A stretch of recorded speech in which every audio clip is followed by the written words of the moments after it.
Hello, Capricorn, Sun, Moon, Rising, and Venus signs. Kamusta po kayo? Sana po ay nasa mabuti kayong kalagayan. Welcome back po sa Star Tarot.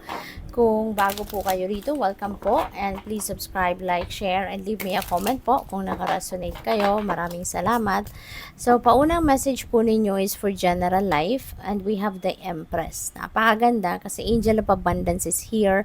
And ano pa ba ang dadalhin niya sa'yo? Kundi abundance and prosperity. 'Di ba? Tutulungan ka nito na maging maluwag ka sa pera, magkaroon ka na ng pagkakataon na makapag-build ka ng sarili mong financial empire, no? You'd be able to save money for your future, ma-establish mo yung inyong financial security and stability, yung mga ganon, no? Kaya napaka-swerte ninyo sa ngayon, no? So, pwede rin ang iba sa inyo dito baka nagbubuntis kasi the Empress is also about fertility. So, pwedeng merong buntis sa inyo rito or manganganak na, no? So, congrats and good luck din.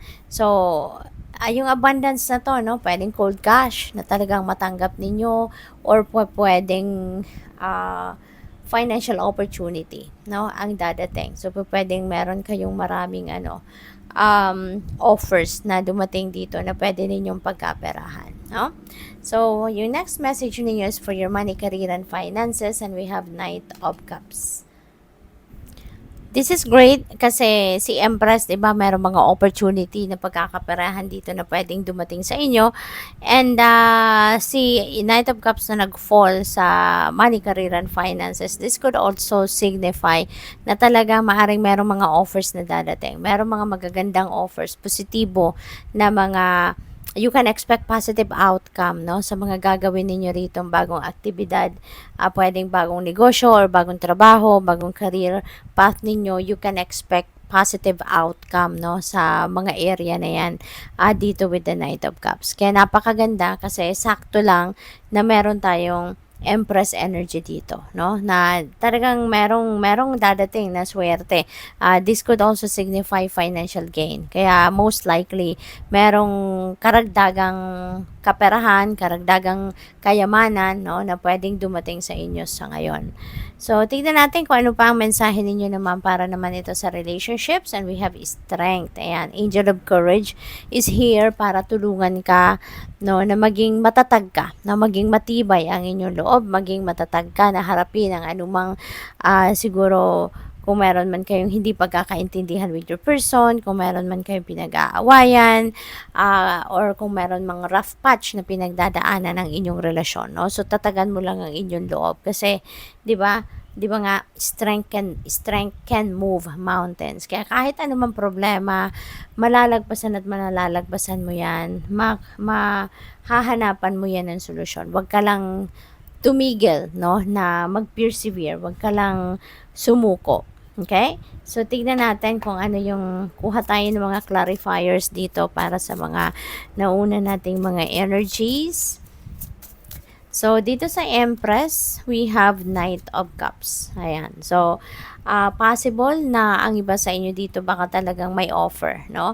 And, pwedeng may mag-offer dito ng opportunity talaga na pwedeng magkaroon kayo ng bagong trabaho, bagong money path, bagong pagkakakitaan, bagong source of income, yung mga ganon, no? At ano kayo rito, matutuwa, no? Sobrang matutuwa kayo dahil kumbaga parang merong rainbow of blessings na pwedeng dumating sa inyo rito. Kaya kapag may offer na dadating dito, talaga magiging excited kayo. You're going to be very ang tawag dito, parang hindi na kayo makaantay, 'di ba? Nasimulan ang kung ano man ang mga offer na 'yan. So with the Knight of Cups, we have Wheel of Fortune. Wow, so ang swerte ninyo. Talagang merong swerte na dadating sa inyo rito. Wheel of Fortune is good luck and good fortune on your side, no? Talagang may mga pagbabago mangyayari sa buhay ninyo dito, lalo-lalo na sa area of money, career, and finances. At ang pagbabagong ito, positibong pagbabago. So, maaari talaga na pa-asenso na, pa-progress na, pagpapayaman na, no? Mas marami ng pera ang dadating sa inyo, mas marami ng pagkakataon para kumita kayo, no? Or maging magaan talaga ang kalakaran, no? Lalo-lalo na ng inyong kaperahan, no? So, napakaganda, napakaswerte. Mababalot kayo dyan ng swerte talaga, ng bonggang-bonggang swerte, no? So, pagdating naman sa strength card, we have Six of Pentacles. Ayan. So, don't worry. There will be help coming your way. No? Kung kailangan ninyo dito ng advice, kailangan nyo ng emotional support, di ba? Dadating at dadating yan. There are people that are going to be there for you, to support you, to help you, to guide you, yung ganon. Ano? Kaya, huwag kayong mag-alala. At saka kung kailangan ninyo ng pera, siguro, opinion, advice, emotional support, pera, resources, kung yun ano man ang kailangan ninyo sa ngayon, huwag kayong mag-alala. Kasi there are people, no, that are willing to help you. There are people that are willing to provide you whatever it is that you need right now. Anong pangangailangan ninyo sa ngayon that will be met. Kaya, you really have nothing to worry about. Okay? So, ano lang kayo? Kalma lang. Chill lang. Okay? So, by the way, Capricorn, remind ko lang po kayo na meron na tayong channel memberships, no? Kung interested kayo, pwede naman kayong pwede naman ninyong tignan po kung ano yung mga perks na ino-offer ko. So, yung final message po ninyo is dare to dream. Ayan. Think big, make goals, take action, work hard, believe in yourself, and higit sa lahat, trust God. Okay? Kaya huwag kayong matakot. Na wala kayong dapat nakatakutan.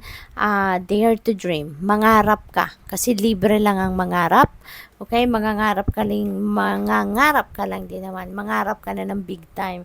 Mangarap ka na ng malaki. Okay? And of course, make goals at para makamit mo yung pangarap mo, para ma-experience mo sa buhay mo yung pangarap mo, kailangan mong pagtrabahuan ito. You need to take action. You need to work hard, no? At magtiwala ka lang sa inyong sarili, magtiwala ka sa inyong mga kakayanan, magtiwala ka sa mga talento mo, sa mga skills mo, sa mga gifts mo, at susuportahan ka ng universe, no? When you take action towards achieving your goals, towards achieving whatever it is that you want to experience in your life, at a certain period of time, makakaasa ka na God will help you, no? Will provide you whatever it is that you need para ma-carry out mo, no? Kung ano man ang mga bagay na gusto mong ma-achieve sa buhay. So, good luck. Thank you for watching. Love and light. Namaste.